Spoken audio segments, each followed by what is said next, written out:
Hello everyone, कैसे हैं आप लोग। उम्मीद है आप सभी अच्छे से होंगे। मैं निज़ामुद्दीन अंसारी अपने यूट्यूब चैनल निज़ामुद्दीन एकेडमी में आप सभी का दिल से स्वागत करता हूं। मित्रों, आइए आज हम लोग देखते हैं यहाँ से हिंदी व्याकरण। हिंदी व्याकरण के 3 भाग होते हैं। देखिए कौन कौन होता है। वर्ण विचार, दूसरा में होता है शब्द विचार तथा तीसरा में वाक्य विचार। वर्ण विचार के बारे में देखते हैं हम लोग। भाषा की अनंत इकाइयाँ वाक्य कहलाती है।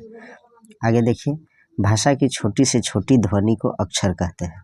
भाषा की जो छोटी से छोटी ध्वनि होती है उसे अक्षर या वर्ण या लेटर कहते हैं। उस मूल ध्वनि को वर्ण या अक्षर कहते हैं जिसका खंड टुकड़े न हो सके। जैसे क है तो क एक अक्षर है, क को नहीं तोड़ सकते, ख भी नहीं तोड़ सकते। तो ये जो है वर्ण है या अक्षर है। वर्ण को अक्षर भी कहते हैं। देखिए, हिंदी भाषा में कुल 52 वर्ण है, यानी हिंदी भाषा में कुल 52 अक्षर है, जिसमें स्वर वर्ण जो है भवेल 11 है और व्यंजन वर्ण 39 है और अयोगवाह 2 है। इन टोटल को जोड़ेंगे, स्वर वर्ण जो है 11 और 39 आपका हो गया ये व्यंजन वर्ण और 2 आपका हो गया ये अयोगवाह। तो इन सभी को मिला करके आपका आ जाएगा कितना, 52। नेक्स्ट देखते हैं पॉइंट। वर्णों के समूह को वर्णमाला कहते हैं। वर्णों के जो समूह होता है उसे वर्णमाला या अक्षरमाला अल्फ़ाबेट कहते हैं। इसके 2 भेद है, स्वर और व्यंजन, यानी वोवेल्स एंड कॉन्सोनेंट्स। स्वर वर्ण के बारे में देखते हैं। स्वर वर्णों की संख्या हिंदी में 11 है। अ, आ, हर्षई, दीर्घई, हर्षऊ, दीर्घऊ, री, ए होगा यहाँ, ओ, औ और औ। ये जो है आपका ये आपका 11 है आपका स्वर वर्ण। अ, हर्षई, हर्षऊ, री 4 को जो है हर्ष व स्वर कहते हैं। एक मात्रिक स्वर तथा मूल स्वर भी इसे कहते हैं। हर्ष व स्वर को क्या कहते हैं, एक मात्रिक स्वर तथा मूल स्वर भी कहते हैं। आ, दीर्घई, दीर्घऊ, ये 3 जो है इनको दीर्घ स्वर कहते हैं। इसमें जो है डबल समय लगता है, द्विमात्रिक स्वर इसे कहते हैं। ए, ऐ, ओ, औ 4 जो है ये संयुक्त दीर्घ स्वर होता है। इसे मिश्र विकृत या संध्याक्षर भी कहते हैं, इसे याद रखिएगा। नेक्स्ट है व्यंजन वर्ण।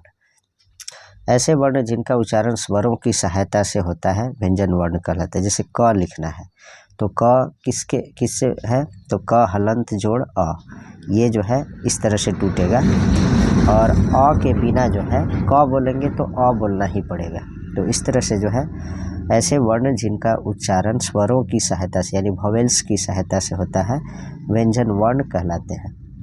प्रत्येक व्यंजन वर्ण में अ की ध्वनि रहती है। अ के बिना इनका उच्चारण नहीं हो सकता। जैसे क हलंत जोड़ अ बराबर क, ख हलंत जोड़ अ बराबर ख। हिंदी में 39 व्यंजन होते हैं। आगे देखिए, स्पर्श व्यंजन। इस श्रेणी के व्यंजन वर्णों का उच्चारण कंठ, तालु, मूर्धा, दंत और ओष्ठ के स्पर्श से होता है, इसलिए इन्हें स्पर्श व्यंजन कहा जाता है। और स्पर्श व्यंजनों की संख्या 25 है। इन सभी के बारे में आपको जानना होगा कि स्पर्श व्यंजनों की संख्या कितनी है। इन्हें वर्गीय व्यंजन भी कहा जाता है। ऐसे भी पूछ सकता है कि स्पर्श व्यंजन को और किन नाम से जाना जाता है, तो वर्गीय व्यंजन भी इन्हें कहा जाता है, क्योंकि ये 5 व्यंजनों के 5 वर्गों में विभक्त है, जो इस प्रकार है। वर्ग देखिए और उच्चारण स्थान। तो क वर्ग जो है यानी क से लेकर अंग तक, तो क से लेकर अंग तक जो है ये कंठ, उच्चारण स्थान कंठ है। जैसे पूछेगा कंठ से उच्चारित होने वाले अक्षरों को बताएं, तो मान लीजिए क, ख, ग, घ, अंग कोई भी दिया हुआ रहेगा तो ये कंठ से होता है, और बाकी दूसरा अक्षर रहेगा तो कंठ से नहीं होगा। च वर्ग तालु से होता है, जैसे च, छ, ज, झ, ट वर्ग जो है मूर्धा से होता है, ट, ठ, ड, ढ, मूर्धनी न। और त वर्ग में दंत से होता है, त, थ, द, ध, न। प वर्ग में ओष्ठ से होता है, प, फ, ब, भ, म। अब हम लोग देखते हैं अंतस्थ व्यंजन। संख्या 4 है इसका, य, र, ल, व।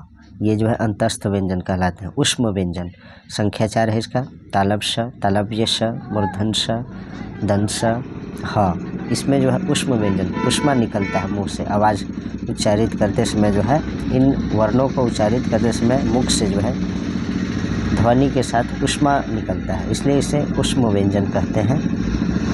नेक्स्ट है संयुक्त व्यंजन। संख्या इसका 4 है। संयुक्त छ, त्र, ज्ञ, श्र।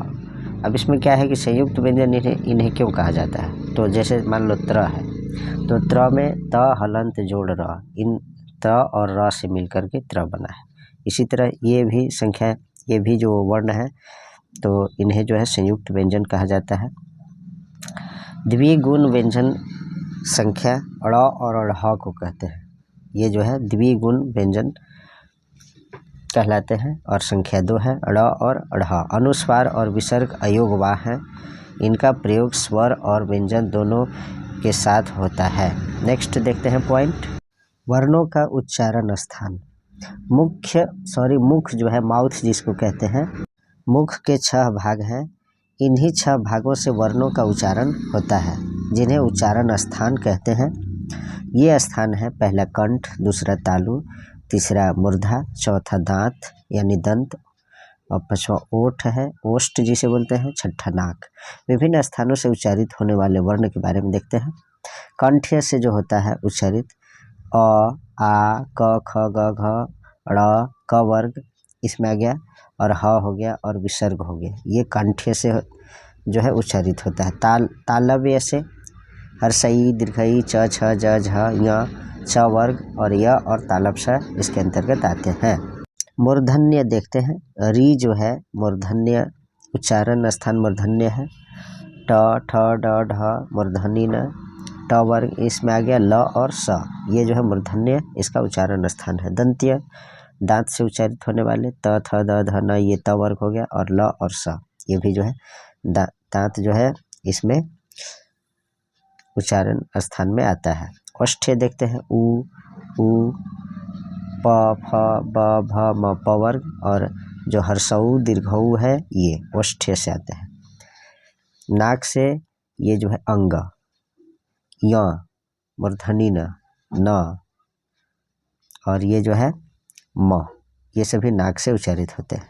नेक्स्ट देखते हैं पॉइंट, वर्णों के संयुक्त उच्चारण स्थल को देखते हैं। कंठ तालव्य, जिन वर्णों का उच्चारण कंठ और तालु में जीभ के स्पर्श से होता है वो कंठ तालव्य होता है। जैसे ए, इसमें जो कंठ और तालु दोनों प्रयुक्त होते हैं। अब है कंठोष्ठ्य, जिस वर्णों का उच्चारण कंठ द्वारा जीभ और ओठों के स्पर्श से होता है उसे कंठोष्ठ्य उच्चारण स्थान कहते हैं। ओ और औ जो है कंठ द्वारा जीभ और ओठों के स्पर्श से ये ध्वनि उच्चारित किए जाते हैं, ये वर्ण उच्चारित किए जाते हैं। दंतोष्ठ्य, जिन वर्णों का उच्चारण दांत से जीभ और ओठों के स्पर्श से होता है, जैसे व। अक्षर, अब देखते हैं अक्षर 2 प्रकार के होते हैं, बधाक्षर और मुक्ताक्षर।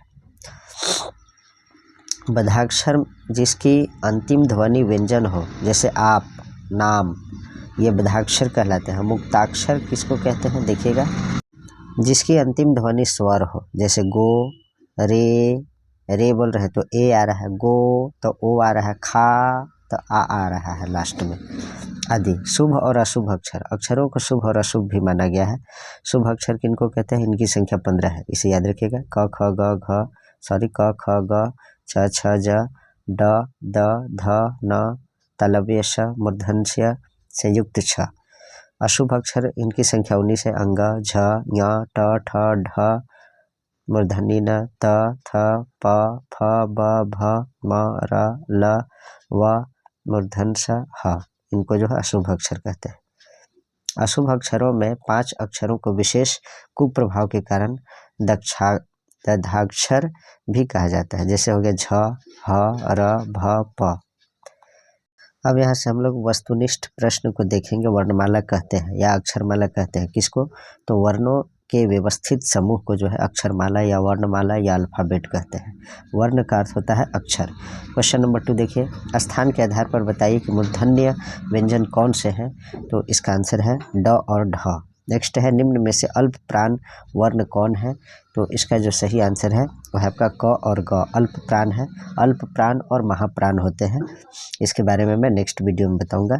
नेक्स्ट क्वेश्चन देख लीजिए, हिंदी वर्णमाला में अयोगवाह वर्ण कौन से हैं, तो इसका जो आंसर है वह है आपका अंक, अह, ये जो है अयोगवाह होते हैं। ये 2 अक्षर होते हैं अंक अ। नेक्स्ट है 5 नंबर क्वेश्चन, हिंदी में मूलतः वर्णों की संख्या कितनी है? तो इसका आंसर है वो है आपका, हिंदी में वर्णों की जो टोटल संख्या होता है वो होता है 52। हिंदी वर्णमाला में स्वरों की कुल संख्या कितना होता है? तो 11 होता है। नेक्स्ट क्वेश्चन देखते हैं हम लोग, क्वेश्चन नंबर, अक्षर कितने प्रकार के होते हैं? तो अक्षर जो है 2 प्रकार के होते हैं। मच्छर का वर्ण विच्छेद करें, तो मच्छर का जो वर्ण विच्छेद है म हलंत जोड़ अ प्लस च हलंत जोड़ छ प्लस अ हलंत जोड़ र प्लस अ, मच्छर, ये हो जाएगा आपका ऑप्शन नंबर सी। नेक्स्ट देखते हैं, हिंदी वर्णमाला में अयोगवाह वर्ण कौन से हैं? तो 9 का जो सही आंसर है वह आपका अंक अ। नेक्स्ट है ओठ यानी ओष्ठ लीप के आधार पर स्वर के कितने प्रकार के भेद हैं? तो इसका जो आंसर है 2 प्रकार के। नेक्स्ट है, निम्न में से हर्ष व स्वर नहीं होगा, कौन हर्ष व स्वर नहीं है? तो अ है, उ है, ई है, ई नहीं है, ऑप्शन ए होगा सही। इसमें ऑप्शन ए सही होगा, ये जो है हर्ष व स्वर नहीं है, दीर्घ स्वर है। नेक्स्ट क्वेश्चन देखते हैं, अघोष व्यंजन होते हैं तो कौन होते हैं? तो इसका जो आंसर है, वर्ग के प्रथम और द्वितीय अक्षर को अघोष कहते हैं, जैसे क, ख, ग, घ, अंग, ये 5 होते हैं। तो वर्ग के जो प्रथम और द्वितीय होते हैं क और ख, ये अघोष हैं, और बाकी ग, घ, अंग, ये सभी घोष व्यंजन है। तो इसके बारे में मैं एक वीडियो लाऊंगा, घोष, अघोष, प्राण, अल्पप्राण, महाप्राण, इन सभी के बारे में बता दूंगा। वर्णमाला में संयुक्त अक्षर स्वर कौन है? संयुक्त स्वर कौन है? तो 13 का जो आंसर होगा वो है आपका ए औ, option number A is correct. ए वर्ण क्या कहलाते हैं? तो इसका आंसर है कंठ तालव्य, option number D is correct. Next है, कंठोष्ठ्य ध्वनि का उदाहरण है, तो कौन सा है? तो और। नेक्स्ट देखते हैं, औ होना चाहिए। क वर्ग का उच्चारण स्थल है, तो इसका आंसर है वो है आपका कंठ। नेक्स्ट है, च वर्ग का उच्चारण स्थल है, तो इसका आंसर है तालु। नेक्स्ट है, ट वर्ग का उच्चारण स्थल है, तो ट वर्ग का जो उच्चारण स्थल है मूर्धा है। नेक्स्ट है, त वर्ग का उच्चारण स्थल किस वाक स्थल से होता है? तो इसका आंसर है दंत से। प वर्ग का उच्चारण स्थान है तो ओष्ठ से है। 20 का सही आंसर ऑप्शन नंबर ए। तो मित्रों, आज जो है इसमें हम लोग इतना ही देखेंगे। नेक्स्ट वीडियो में संज्ञा और सर्वनाम के बारे में पढ़ेंगे और उससे संबंधित जो है वस्तुनिष्ठ प्रश्न को कंप्लीट करेंगे। आप लोग कंप्लीटली वॉच कीजिएगा, यह सभी एग्ज़ाम के दृष्टि से काफ़ी इम्पोर्टेंट साबित होगा। छोटा छोटा वीडियो में मैं सभी टॉपिक को कंप्लीट करा दूंगा। Please like, comment, share and subscribe our YouTube channel Nizamuddin Academy. Thanks for watching.